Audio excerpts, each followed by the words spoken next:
থাকবো মা, আমার আর গার ধাক্কা দিয়া বাইর করে দিতে হইব না, আমি একলে যাইতে পারমু। হ্যাঁ যা যা।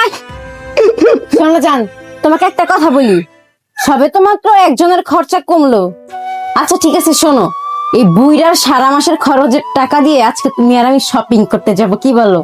হ্যাঁ জান, ঠিক আছে, চলো আজকে আমরা শপিং করবো আর উড়াধুরা খাওয়া দাওয়া করবো। আচ্ছা ঠিক আছে, এখন তাহলে চলো।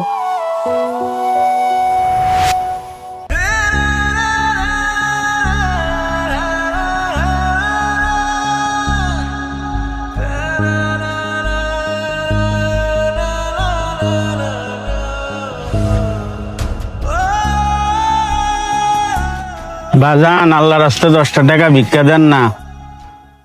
আচ্ছা দিতে আসিস।